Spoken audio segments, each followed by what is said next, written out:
Oke, salam kawan-kawan. Saya ucapkan terima kasih kerana masih bersama dengan Daniel Jani Channel. So, saya harap follower dan kawan-kawan di luar sana sihat ya. Saya sentiasa menghargai kawan-kawan di luar sana kerana sudi menonton dan sudi share video-video saya kepada yang lain. Ini sekadar pandangan politik pribadi saya kepada kawan-kawan, dan mungkin kawan-kawan boleh menggunakan dan boleh menilai apa yang perlu digunakan. Kalau ada yang kebaikan, anda gunakanlah. Kalau tak, abaikan. Anggap saja ini sebagai hiburan dan sebagai hiburan politik yang kita bincang-bincangkan seperti itu. Oke kawan-kawan, saya nak masuk ke part apa yang berlaku di negara kita ini. Kenapa negara kita ini sebenarnya sepatutnya sudah moden, dah mungkin tidak setaraf Korea ataupun setaraf Jepun, tetapi sekurang-kurangnya kita berada di taraf yang seperti Singapura, lebih kurang macam itu. Tetapi apa yang saya lihat itu hanyalah di mata kasar kita semua.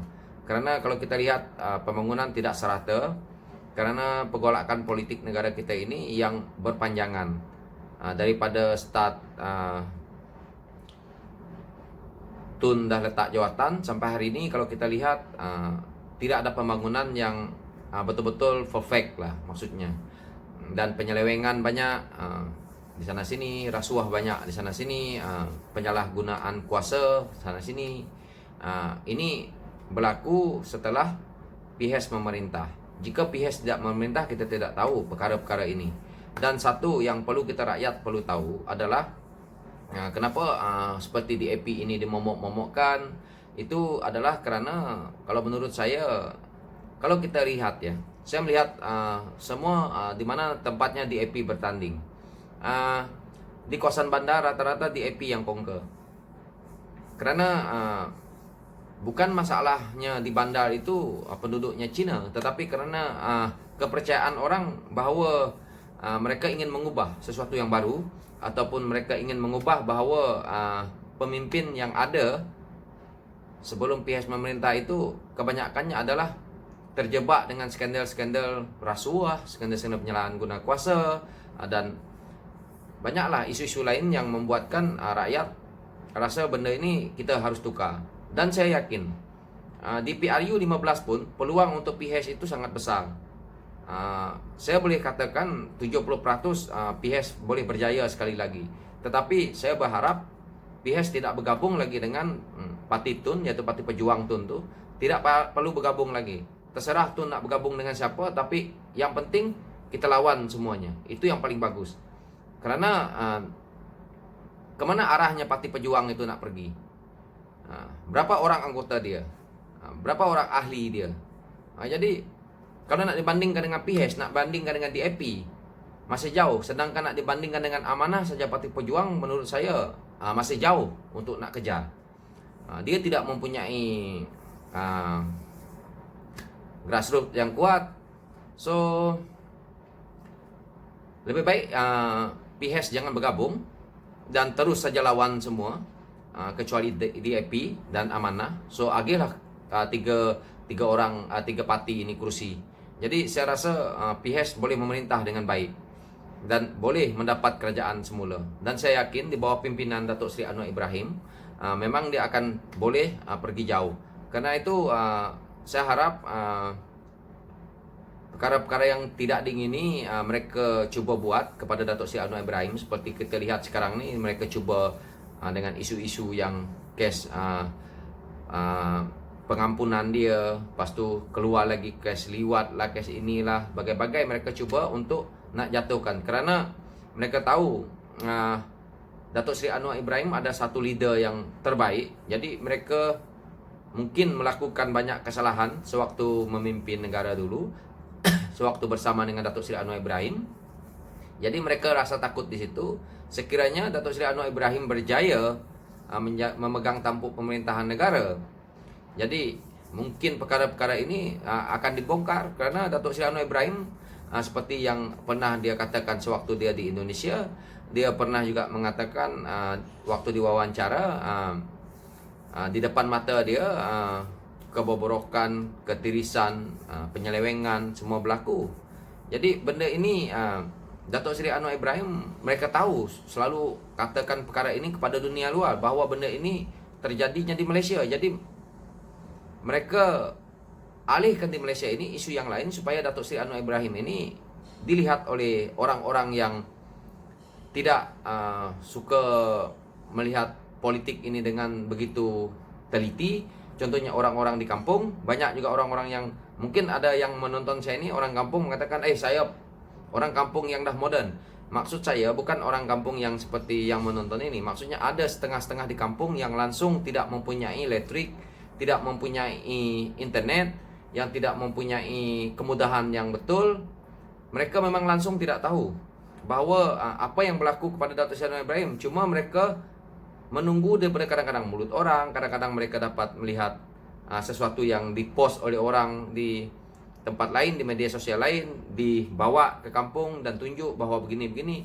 Ini yang banyak saya tengok merosakkan. Kadang-kadang mereka mendapat maklumat yang salah, tetapi diwal-walkan menjadi sesuatu yang membuatkan orang itu percaya.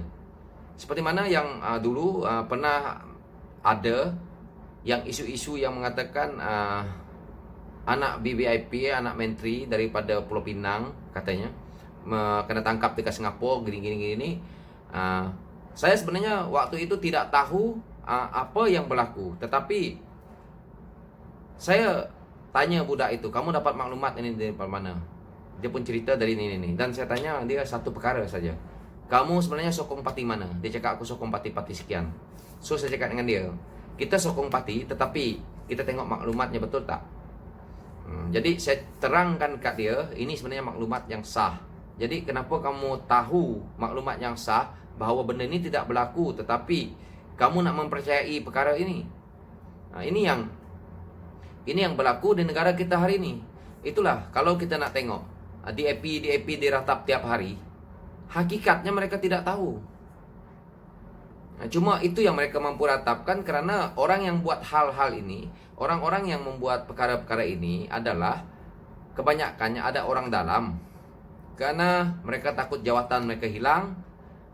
Padahal kalau kita nak lihat, dalam government itu harus netral. Tetapi kita harus ingat lagi bahawa kalau saya kerja government, saya juga ada tim mana yang saya nak sokong. Jadi saya tidak menuduh ataupun tidak mengata, tetapi saya dulu pernah bekerja di government. Saya juga mempunyai niat yang sama. Adakah saya nak menyokong UMNO ke, nak menyokong PAS ke, saya nak menyokong BN ke, saya nak menyokong PKR ke, saya nak menyokong DAP ke. Itu kita punya niat. Jadi bila niat itu ada, sekiranya kita berminat dengan parti A, kita akan buat kerja walaupun parti A itu tidak memerintah lagi. Kita akan berasa yang diri kita tetap nak menyokong parti A ini tadi, karena kita idolakan parti A ini tadi. Jadi ini hakikat yang kita memang perlu terima. Jadi kalau kita nak kata neutral 100% itu tidak, tetapi sekurang-kurangnya ada batas, dia mengatakan neutral begitu. Ini menurut pandangan kecil saya.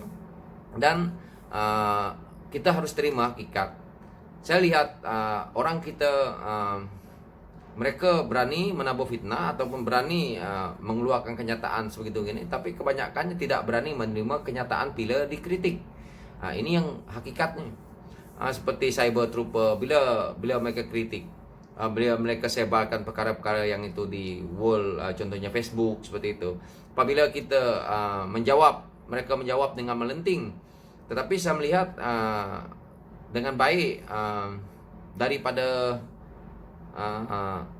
orang-orang PHS, maunya daripada DAP, maunya daripada PKR, maunya daripada Amanah, cara mereka menjawab itu sangat berhemah. Itu saya ucapkan terima kasih kepada orang-orang PHS, orang-orang PKR, orang DAP, orang-orang Amanah. Saya ucapkan terima kasih kepada penyokong parti-parti ini, kerana mereka sangat berhemah bila menjawab satu persoalan yang dilemparkan kepada pemimpin tertinggi mereka. Dan saya lihat ini satu yang bertamadun sekali. Saya tidak mengatakan parti lain itu tidak bertamadun, tetapi kenyataannya menteri mereka pun kalau kita lihat hari ini pun itulah banyak orang kritik selalu, karena begitulah menteri, begitulah juga pengikut dia. Cuma saya berharap perubahan itu kepada rakyat akan datang ada, karena kita tahu generasi baru makin baru lagi akan datang. Generasi ini akan sadar bahwa selama ini kita mungkin tertipu oleh MP-MP kita yang ada hari ini, tetapi kita berusaha sebagai anak muda, kita cuba ke arah yang lebih baik supaya negara kita ini boleh kita majukan di akan datang. Dan saya harap mana-mana pemimpin muda itu yang rasa ingin dan anak-anak muda yang rasa ingin terjebak dengan politik, saya ucapkan terima kasih, dan saya juga bersetuju seperti mana yang Syed Saddiq buat. Saya harap ramai anak muda yang seperti itu. Walaupun pada hakikat saya tidak gemar sangat dengan cara Syed Saddiq, tetapi saya sangat hargai dan sangat menyokong bahwa kita Malaysia memerlukan tokoh-tokoh muda seperti itu, dan banyak lagi dilahirkan supaya boleh membangunkan parti, boleh membangunkan negara untuk masa akan datang. Dan sekian dari saya dulu tentang politik kita ini, yang saya nampak seperti itulah kritikan saya sedikit untuk membina dan cuba untuk membuatkan agar kita ini jangan kita terlampau ekstrim politik. Kita hanya rakyat, kita menonton, agak-agak kita nak share seperti saya ni, ya kita share dengan kawan-kawan kita. Okey, sekian, terima kasih. So saya harap kawan-kawan di luar sana sihat sekali lagi. Okey, thank you.